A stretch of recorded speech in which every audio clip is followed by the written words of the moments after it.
የምን ድርድር ነው እንግዲህ? ድርድር የሚባል ነገር በእኛ በአማራ ውስጥ የለም። እኛ እየተዋጋን ለድል አብቅተን ነው እንጂ ድርድሩንና እንግዲህ እኛ እንደራደር። ምናልባት ድርድሩን ለጊዜ መግዣ ነው እንጂ እውነት ይሄ መንግስት የኛን ጥያቄ ብሎ አማራ ምን ባሳችሁ አርሶ አደሩ ብሎ ወርዶ አይሰማንም። ስለዚህ እዚህ መንግስት ጋር ድርድር አያስፈልግም ይላል። እሱ ትክክል ነው። እንግዲህ አብዛኛውን ይሄን ማወቅ ያለበት ምሁራን መንግስት አንደኛ ኢኮኖሚ እየተበዘበዘ ስለሆነ አሁን ይሄን ጥያቄ የሚያቀርበው፣ ሁለተኛ የወታደሩ መሳሳት የወታደሩ ጦር መሰልቸት ይመስል እንደኔ በየማይገዛ ከሆነ ማን ነክቶን ዝሮ ገደላችንና እንዲሁ መታቆሳችን አንተው ምን ችግር አለ? የማይመልሰውም ከሆነ እየቀመሰ ነው ይቀምሳል። ድርድር መደረግ ያለበት በራሱ መቃብር ላይ መሆን አለበት። ታዲያ ሰይጣን ጋር ድርድር የለም እሱ ጋር ምሁራን እኮ አሉ። ብዙ እኮ የተማረ ሰው አለ። ወታደርነት ብቻ እኮ አገርን አያነቃትም። ተኩስ ብቻ እኮ አይደለም፣ በውስጡ ሸርሽሮ የሚጥል ምሁራን አለ። በምንሽ ነው እየተቀደግነ የመለስነው? ቅንጥቅንጡን አስከሬኑ እየተጎተተ ያለው እኮ በምንሽ ነው። በዚህ ምንሽ ነው አምና ሲጀምር ፈጥኖ ነበር፣ አሁን ተጓቷል ይላሉ። ስለዚህ እንደው አንድ ባለመሆኑ ነው። አንደኛ አንድ ባለመሆኑ አንድ ምትይዝልኝ ይሄ ቀበሌ ሲዋጋ ሌላው ቀበሌ ይዋጋ። መከላከያን ይጠሉታል። ልብሱን ለብሰውታልሳ ልብሱ ዝሮ ያው ጥበት ሲሸሽ ቀሚቻ ለብሸዋል። የአማራ ህዝብ ወደዚህ ትግል ከመግባቱ አስቀድሞ ጥያቄዎችን በሰላማዊ መንገድ አላቀረበም ነበር ወይ? አቅርበዋል። ሰሚ የለም። እርግጥ ፖለቲከኛ ያስፈልጋል። ለፋኖ ፖለቲከኛ ያስፈልገዋል። ትግል ብቻ አይደለም የሚጥለው፣ ፖለቲከኛ ነው የሚጥለው። ፖለቲካውንም በጎን ውጊያውንም በጎን ማካሄድ። አዎ መንግስትን የሚጥለው በትግል ብቻ አይደለም፣ ፖለቲከኛም ያስፈልጋል። በጎኑ መደራጀት፣ ፖለቲከኛ ማበጀት ያስፈልጋል። ህዝቡ ምን ይላል? ህዝቡማ አሸበረኝ እንቢ ብሏል። ህዝቡ ምን ይላል? ህዝቡማ ተቆጥቶ በቃኝ ብሏል። ህዝቡ ምን ይላል? ህዝቡማ ነፃነቱን ይፈልጋል። ህዝቡ ምን ይላል?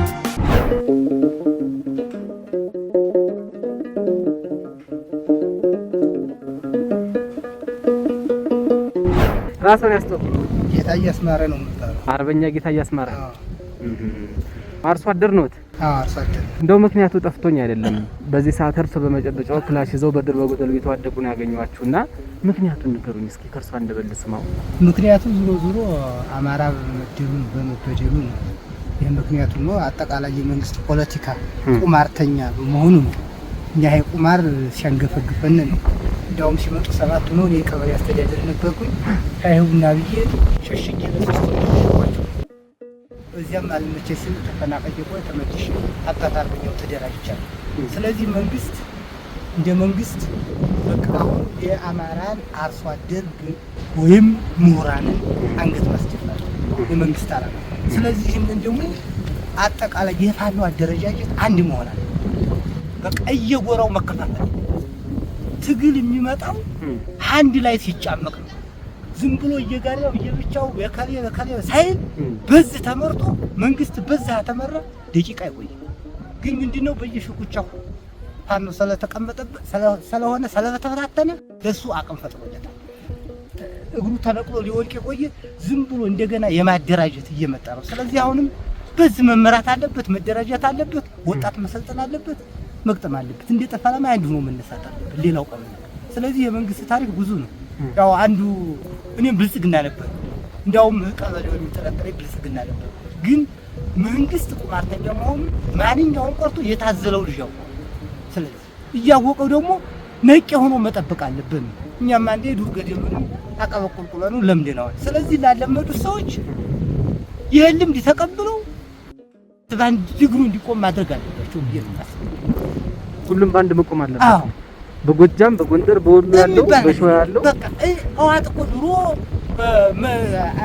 አያሉ መንግስቱ ኃይለማርያም ሲገለብጥ እኮ ጫካ ሆና ነው ተደራጅቶ ነው የትግራይ አርሶ አደር ስንቅ እያቀበለ እየሰጠ እንደ ጠፈላም ህዝብ ማለት ጎራ ወይም ከተማ ሳይሆን ታቅዶ በቅድ በዝ አንድ ሆኖ መመራት አለበት እንጂ ዝም ብሎ በያለው ያለው ተካይ ብርገት ሲገጥም በሙጃ ያለው ብርገት ቆሞ የሚያያዋል የአይናው ቆሞ የሚያያውን ለውጥ አይመጣም።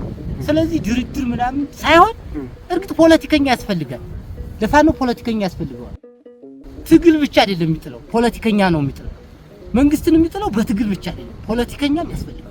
በጎኑ መደራጀት ፖለቲከኛ ማበጀት ያስፈልጋል። እኔ ይሄን ነው የምለው። ውጊያ ብቻ ሳይሆን እግሩን ሰርስሮ የሚጥለው ፖለቲከኛ ነው። እግሩን እየመቱ ደግሞ በሐሳብ ቅንጡን የሚመታ ፖለቲከኛ ማስበጀት ግድ ይላቸዋል። ፖለቲካውንም በጎን ውጊያውንም በጎን ማካሄድ። አዎ እንዴ ፖለቲከኛ እኮ ነው ዋናው። በምክር ቤት ሲሰበሰብ ፖለቲከኛ ማበጀት አለበት፣ ስር መስገድ ያለባቸው የተማረ አካል ምሁር አካል አማካሪ ያስፈልገዋል። እንደው ዝም ብሎ ጦርነት ብቻ ሳይሆን አማካሪ ስልታዊ ያስፈልገዋል። አማካሪ ካለ ግን ቀጥታ በምን መልኩ እንደሚወጣ በምን መልኩ መንግስት ህገ መንግስቱ እንዴት እንደሚናድ ምሁራን ያውቃል። እንደው ዝም ብለን ትግል ብቻ እኔ አይመስልኝም። አባታችን አንዳንድ ሰዎች ትግሉ ተጓቷል፣ በተጀመረበት ፍጥነት ልክ አይደለም እየሄደ ያለው። አምና ሲጀምር ፈጥኖ ነበር፣ አሁን ተጓቷል ይላሉ። ስለዚህ እንደው አንድ ባለመሆኑ ነው። አንደኛ አንድ ባለመሆኑ አንድ ምትይዝልኝ ይሄ ቀበሌ ሲዋጋ ሌላው ቀበሌ ይዋጋ። ሌላው ደግሞ ምን አለ መሰለህ ህፃን ልጅ ሩጦ አያድግም። መቼም ዛሬ ተወልዶ ህዋት ስንት አመቷ ነው? ስንት አመቷ ነው? ዋሻ ነበር 7 ሆና ጀምራ እኮ ነው ህገ መንግስት ለ30 አመት የቀጠቀጠኝ። ስለዚህ አሁንም እየበሰሉ ካሄዱ ስር እየሰደደ ካሄደ የማይቋጭበት ነገር የለም። ይሄን ነው እንደራሴ ግንዛቤ እንጂ ራስዎን ያስተዋውቁኝ። ምን ጌታዬ ማረጉ ነው የሚባለው? አርበኛ ጌታዬ። ስንት አመት ሆነው? 48 አመት። 48 አርሶ አደርም ነዎት? ይዋጋሉም ይተኩሳሉም ያርሳሉም? ይዋጋሉ ያርሳሉ። አዘምራቸዋል ዘንድሮ አዝመራ? ያው በመጠኑ አዝመረና ነው። በመጠኑ ያው እየተዋጋችሁ ስለሆነ ምንድነው የያዙት መሳሪያ? ምንሽር ይባላል። ምንሽር ስንት ነው የሚይዘው? 5 ይጎርሳል። ስንት ኪሎ ሜትር ይመታል? ኪሎ ሜትሩ 1000 ሜትር ይመታል። 1500 ሜትር 1.5 ኪሎ ሜትር ማለት ነው በኪሎ ሜትር። ሳንጃ አለው እሱ የለውም። ላይ መንግስት ሲናገር ምን ሰማው? እኔ ዘመናዊ መሳሪያ ታጥቄያለሁ፣ በሰማይ እንደፈለገ የሚዘገዘግ ድሮን ጀት ታጥቄያለሁ፣ በምድርም ዘመናዊ መሳሪያ ታጥቄያለሁ፣ በአሮጌ መሳሪያ አትነኩኝም እያለ ነው አባታችን። የእናንተ ምላሽ ምንድን ነው? የእኛ ምላሽ እሱ እኛ ደግሞ በዚህ እስካሁን ድረስ ድል እያደረግን አማራ ፋኖ እስከዚህ ቀበሌያችን አገባ ጀምሮ እስካሁን ሰባት ነው ከዚህ ቦታ ገብተው አባት አርበኛው ተቆርቆሮ ለዚህ ደረጃ የበቃ ነው በምንሽር ነው። ስለዚህ አትፈሩትም አትምሩትም? አንፈራ ዲሽቃ ቢያጠም ምንም ቢል እዚህ ማደረን በቀደም እንኳን በምንሽር ነው እየደቀደግነ የመለስነው ቅንጠቅንጡን አስከሬኑ እየተጎተተ ያለው እኮ በምንሽር ነው። በዚህ ምንሽር ነው። አባታችን እንደው አንድ ጥያቄ ላንሳልዎት፣ እንደራደር፣ እንወያይ፣ ጥያቄያችሁን በሰላማዊ መንገድ አቅርቡ፣ እንምከር ሲል እንሰማለን። የአማራ ሕዝብ ወደዚህ ትግል ከመግባቱ አስቀድሞ ጥያቄዎቹን በሰላማዊ መንገድ አላቀረበም ነበር ወይ? አቅርቧል። ሰሚ የለም።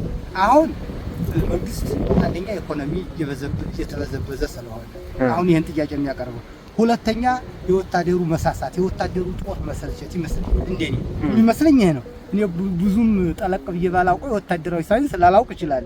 እንደው እኔ የሚመስለኝ አጠቃላይ የወታደር መሳሳት፣ የሀገሪቱ ኢኮኖሚ መውደም፣ አንደኛ ጦሩን ደግሞ መንግስት እንደሚፈልገው እኛም ማወቅ አለብን። ድርድር የሚል ከሆነ እኮ ወይም ህዝቡ የሚጠይቀውን ጥያቄ እኮ በድርድር ፈታለሁ አለ። ነጥቦች አሉ፣ 6-7 ነጥቦች አሉ ያስቀምጥ።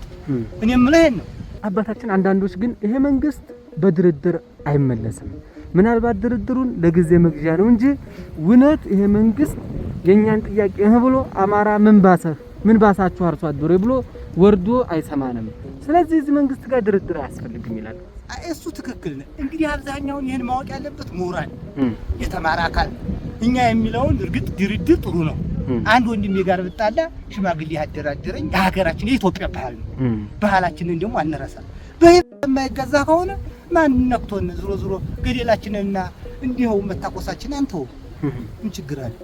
የማይመልሰውም ከሆነ እየቀመሰ ነው ይቀምሳል። ድርድር መደረግ አለበት፣ በራሱ መቃብር ላይ መሆን አለበት ነው ታዲያ።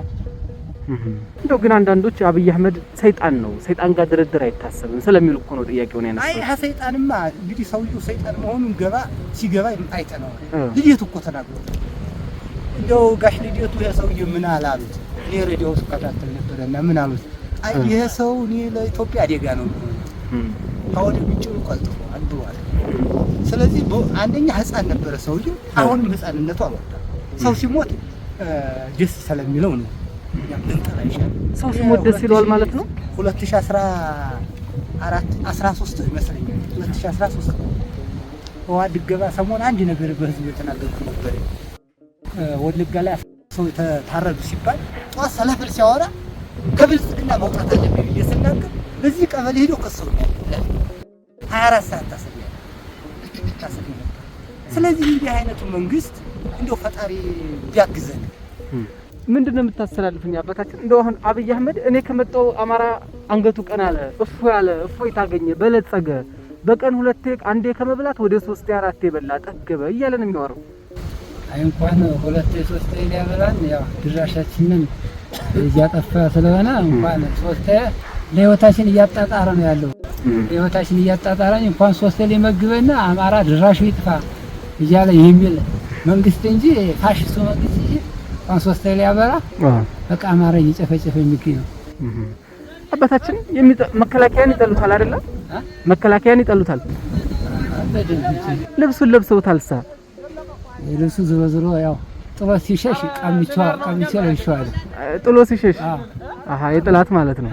ጥሎ ሲሸሽ አትቼ ለብሸዋል። አያቶቻችን አባቶቻችንም ሀገር የመሰረቱ ናቸው። ኢትዮጵያ ስትመሰረት ሰፊውን ድርሻ ወሰደ የሚባለው አማራ ነው። ዛሬ ግን ወረሙ ይብድግ ብለው ለአማራ ስልጣን መስጠት ለህፃን ልጅ ብርጭቆ እንደመስጠት ነው። አማራ አይገዛንም ሲሉ እንሰማለን። አማራ ሀገር ማስተዳደር አይችልም ወይ አባታችን? በደንብ አማራ ድሮም እኮ አማራ ነፃነት አድዋን እየተዋጋ አማራ ድል ያደረገ ጀግናው የሚባለው አማራ ነው እና አማራ በደንብ መግዛትና ማሸነፍ የሚችል 100% ይችላል መግዛት። ስለዚህ እንደው እስኪ መልእክት አስተላልፉ። እንገዛለን ወንበሩን ምን ይዛለን ብላችሁ ንገሯቸው። ያንማ ለህብረተሰቡ በቂ ህብረተሰቡ ሰምቶ በቆራጥ የተነሳ አላማውን ደረቱን ነፍቶ በቃ የፋሽስቱ መንግስት አብይን አሁን ደግሞ አማራ ነፃነት እንደሚወጣ ነው። አባታችን እንደራደር እንወያይ ይላል።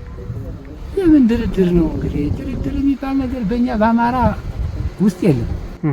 በነፃነት ሆነን እንጂ እኛ እየተዋጋን ለዲን አብቀተን ነው እንጂ የሚለው ድርድሩና እንግዲህ እኛ እንደራደር።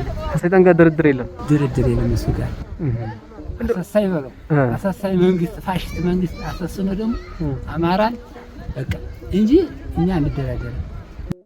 እንደው በተለይ ለወጣቱ ሁሉም የበኩሉን ጠጠር ጥሎ እንደው ይሄ ትግል ባጭር እንዲቋጭ በትንሽ መስዋዕትነት ትልቅ ድል እንዲመጣ ማን ማድረግ ያለበት አባታችን? እንደው መልእክት አስተላልፉልኝ። አሁን ወጣቱን በራሱ በቃ እኔም ከልጄ ጋራ አርበኛም ሆነ ልጄን በጎኔ ይዤ አለነን የአማራ ትግል ሁሉም ተነሳስቶ ያለ ነው ብሎ እኛ እንደ ቀበሌያችን ሆነ እንደ ወረዳችን እንደ በቃ ሁሉም ወጣት ከወንድ እስከ ሴት አሉ የተነሳ ከወንድ እስከ ሴት ድልቅ ናችሁ። እናመሰግናለን። ህዝቡ ምን ይላል? ህዝቡማ አሻፈረኝ እምቢ ብሏል። ህዝቡ ምን ይላል? ህዝቡማ ተቆጥቶ በቃኝ ብሏል። ህዝቡ ምን ይላል? ህዝቡማ ነፃነቱን ይፈልጋል። ህዝቡ ምን ይላል?